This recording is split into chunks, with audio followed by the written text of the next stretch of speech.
I want you to do something a little radical right now, like wherever you are listening to this. Yeah, just take a second. Exactly. I want you to literally unclench your jaw. Just let it go. Drop your shoulders. Most of us don't even realize we're tensing up, you know? Right. And look, I don't care if you just finished, a grueling 12-hour shift on the hospital ward, or if you just stepped off a loud, dusty job site. Or even if you're just mentally exhausted from staring at screens all day long. Leave it at the door. It's over. You are officially entering quiet mode. So just take a deep breath. That's the baseline we need for this. It really is. And now I want you to look at the phone sitting next to you, or maybe the smartwatch on your wrist. Every single time that screen lights up, every time it buzzes, it steals exactly 23 minutes of your life. Welcome to the deep dive. It really is a staggering number to confront when you put it like that. 23 minutes Yeah. from one buzz. Yeah, because we tend to measure interruptions in like the seconds it takes to glance at a screen, right? Whoa! We completely ignore the massive cognitive debt we incur the moment we look away from our deep work. And that cognitive debt, that is exactly the central target of our mission today. Okay, let's unpack this. We are exploring The Sovereign Architect's Guide by Chillstar 08.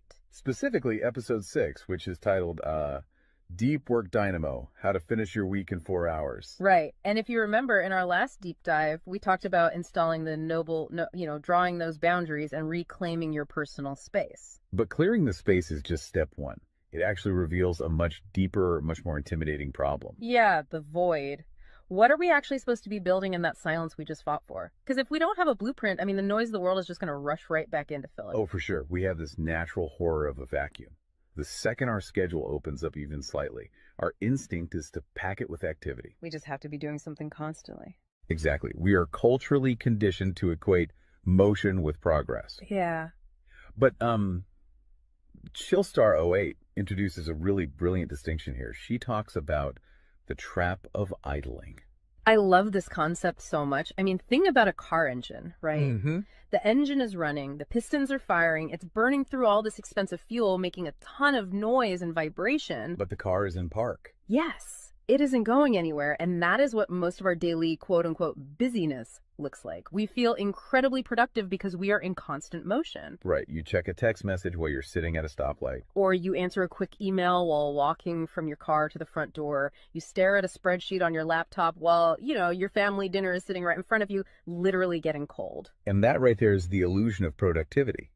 You end your day feeling physically and mentally depleted because you were constantly doing something. So you didn't actually do anything that matters. Exactly. If you step back and evaluate your legacy, the deep, meaningful work, the art, the business strategy, the relationships. Right, the relationships that actually move your life forward. None of it progressed. You spent 8 hours idling. You were everywhere, which means you were truly nowhere. Man, that hits hard. And this brings us back to that terrifying 23-minute statistic from the research she cites. I don't want to just gloss over this. No, we definitely shouldn't. Because understanding the mechanism behind it is crucial. Why does a 5-second distraction cost us almost half an hour? It basically comes down to how our prefrontal cortex manages working memory. Your brain is not a computer processor that can just run multiple applications in parallel. Right. We can't actually multitask. Exactly. When you are doing deep work, say writing a complex proposal, your brain loads this massive fragile web of context into your working memory. Like holding all the pieces of a puzzle in your hands at once. Yes. You are holding multiple variables, ideas, tones all at once. So when your phone buzzes and you glance at a text from your partner asking about groceries, your brain is forced to execute a context switch. So it has to dump all the proposal data just to load the grocery data. It literally flushes the working memory buffer, yeah. It has to process the new rules and the emotions associated with that text message. Wow. And then when you turn back to the proposal, you cannot just pick up where you left off.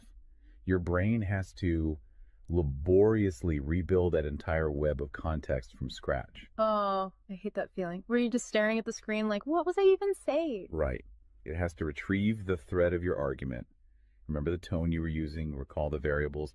That rebuilding process takes an average of 23 minutes of cognitive effort, And it burns a ton of energy doing that, right? massive amounts of glucose. That explains so much. I mean, that is why people hit 5 p.m. and feel physically exhausted, almost sick to their stomachs. Even if they've just been sitting in a really nice ergonomic chair all day. Exactly. They haven't been doing deep work. They've been doing cognitive gymnastics, just constantly flushing and reloading their working memory. They are burning fuel just to stay in park. So, okay, let me bring in what I like to call the transformer concept here. Because our focus is like an electrical grid. If you have, 50 browser tabs open, you are leaking energy as raw, unusable heat rather than concentrated light. That's a great way to look at it. So if we are all acting like our focus is this cheap renewable resource, how do we stop being what Chillstar '08 calls a subject to the pings of the world? I mean, how do we actually become the architect of our attention? Well, what's fascinating here is how she frames the philosophical shift we need. She says utility does not equal value. Oh, say that again. Utility does not equal value. Right. In the modern workforce, we have been completely conditioned to believe that being constantly available makes us valuable. Like if you answer a Slack message in 3 seconds, you're the hero. Exactly. You are praised as a good worker. Or if you jump on a Zoom call with like 5 minutes notice, you're a team player. But that is just utility. I mean, being highly available makes you a commodity. You're like a human router just passing information back and forth. And routers are easily replaced. True sovereignty, true value comes from being impactful. You simply cannot make a deep, lasting impact if your attention is constantly fractured by the agendas of other people. Yeah, when you operate like that human router, you are spending your finite, precious Mondays executing someone else's script. You're a subject to the pings of the world. Okay, so we know the biology of why this destroys our focus, and we understand the philosophical trap of, trying to be too available. But how do we actually fix the mechanics of our workday? We have to build the deep work dynamo. Right. So think of your attention like water pressure. If you poke 50 tiny holes in a garden hose, open browser tabs, email notifications, group chats. The water just trickles at the end. Exactly. You cannot wash a car with a trickle. You're just making the driveway wet. That's true. So the Dynamo Audit she lays out, it's about putting a high pressure nozzle on that hose. It narrows the opening to create a stream powerful enough to actually blast through the dirt. And the first step in that audit is auditing the physical environment itself. She calls it analyzing your signal to noise ratio. Okay, so visualize your workspace right now. She asks you to determine if it is a sanctuary or a transit hub. Let's be honest. Most of us are operating in transit hubs. A transit hub is a place of constant arrival and departure. People walking by, announcements over the loudspeaker, just a blur of motion. Yeah, and you can't build a legacy in a train station. But we need to push past the basic phones are distracting advice, right? Because our listeners already know that. Oh, absolutely. Chillstar '08's rule is much more brutal than that. She says if the phone is even sitting on your desk, even face down, it is acting as a parasite on your cognitive grid. A parasite, just by being in the room. The research supports this entirely, by the way. The mere presence of a smartphone in your visual field, even if it is completely powered off, measurably reduces your cognitive capacity. Because your brain is having to actively expend energy to ignore it, right? Exactly. It is running a background process that just keeps saying, don't check the phone, don't check the phone.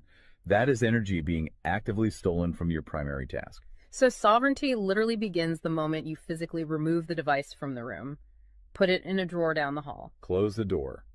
Make the physical environment quiet. But okay, let's say you've done that. That doesn't stop your own brain from creating internal noise, right? Like trying to juggle 5 projects at once. How do we fix the internal wiring? That brings us to the second pillar of the audit, which is the batch wiring rule.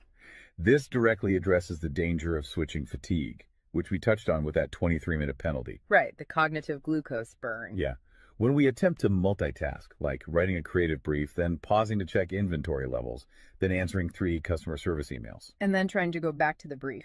Right. We are grinding our mental gears to dust. We are switching between entirely different cognitive states. Because creative writing uses a completely different part of the brain than calculating inventory, obviously. They require entirely different operating frequencies.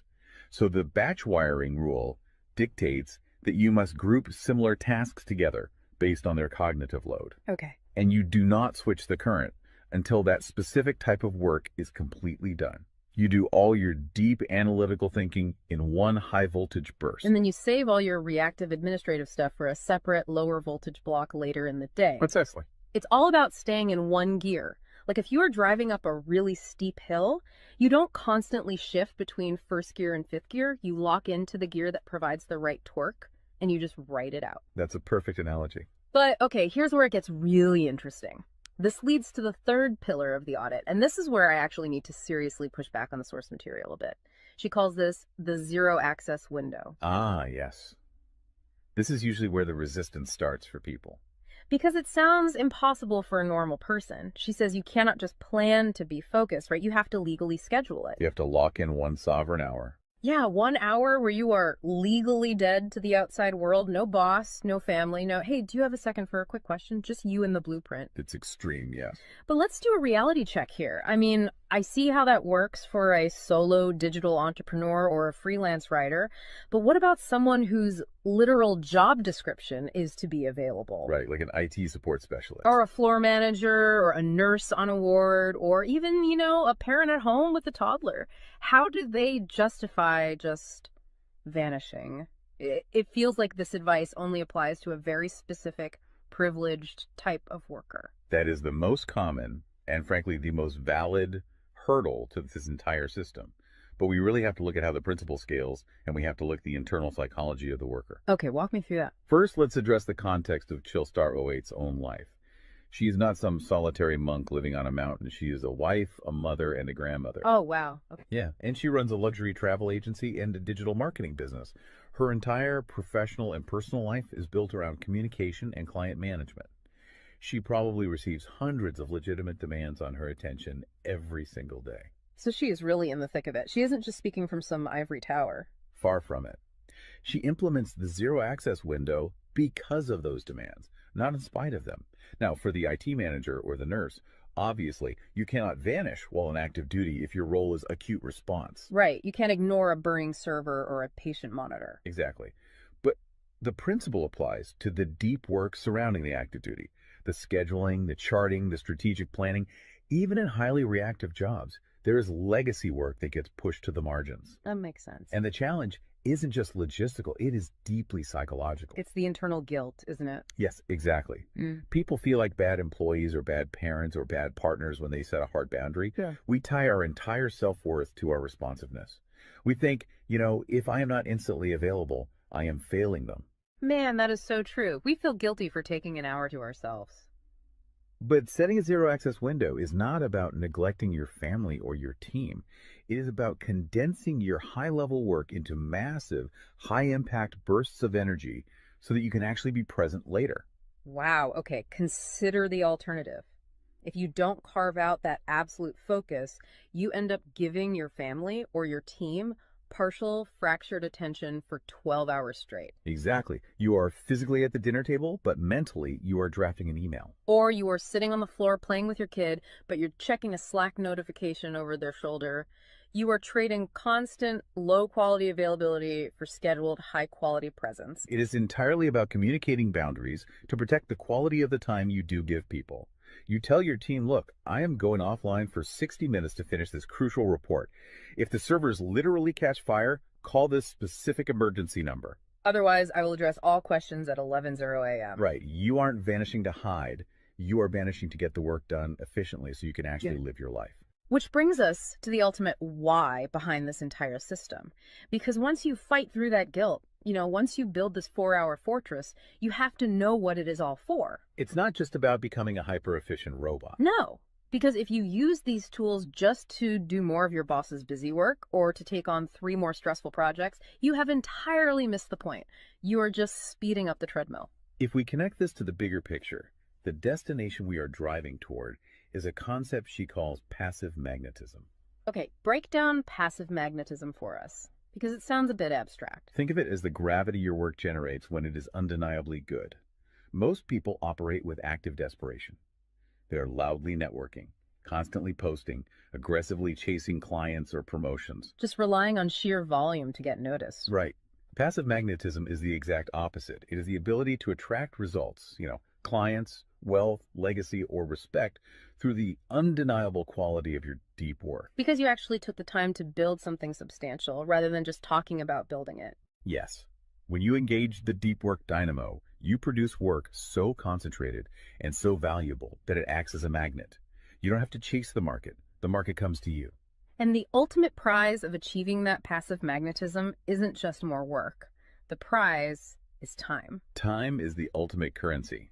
The dream of the sovereign architect is to finish an entire week's worth of business output in just 4 hours. You do this high voltage work often while the rest of the world is literally still hitting the snooze button. You free up the remaining hours so you can go be a traveler, so you can be a creator. So you can be a fully engaged grandparent like Chillstar 08. Exactly. She frames it beautifully in the source text. She says, we wire for silent so we can live in volume. Oh, I love that. We embrace the discipline of the quiet fortress so that our actual lives can be loud, vibrant, and fully experienced. We are finally taking control of the dial.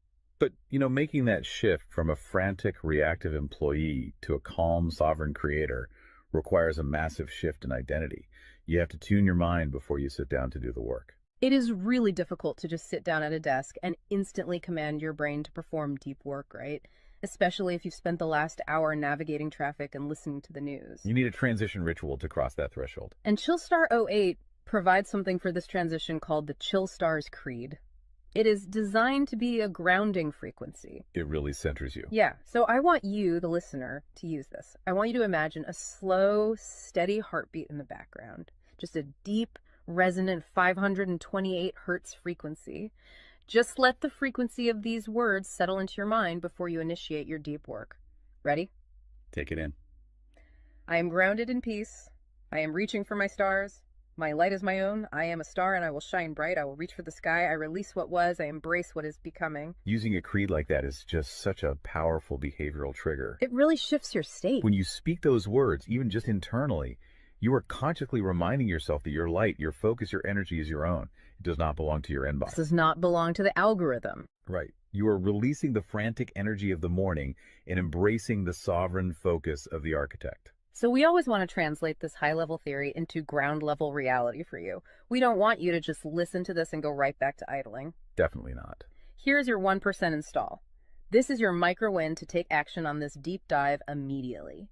Tomorrow morning, before the world starts demanding your attention, before you check a single news site or open your email, I want you to set a timer for exactly 60 minutes. Put your phone in another room entirely. Yes, physical distance. Do not open any extra browser tabs.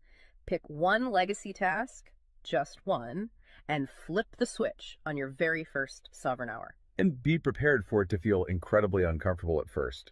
Your brain will crave the dopamine hit of a notification. Oh, you will feel an almost physical itch to check your messages. But if you can sit in that silence, if you can endure that initial friction, you will watch the dynamo start to spin. You will enter that flow state, and the old blueprints of hustling and grinding will be completely burned away. And look, if you want the actual templates to automate this piece, the specific tools and step-by-step guides to build the system out completely and protect your location-independent freedom, you can join the Sovereign Fortress on the Chillstar 08 school community. All the blueprints are there waiting for you. They really are. As we wrap up this deep dive, I want to leave you with one final thought to explore on your own. We have spent this entire session talking about the mechanics of work. We've talked about condensing your week's output into just 4 hours of pure, undistracted focus. But if you actually achieve that, you're going to be faced with a beautiful, kind of terrifying question. What's that? Who are you going to become in the remaining 164 hours of your week? What if your true legacy has absolutely nothing to do with what you produce while you are busy, but entirely to do with who you are when you are finally completely silent? Wow. Unclench that jaw. Drop those shoulders. Step into the quiet. Go be great and flip the switch. We'll see you on the next deep dive.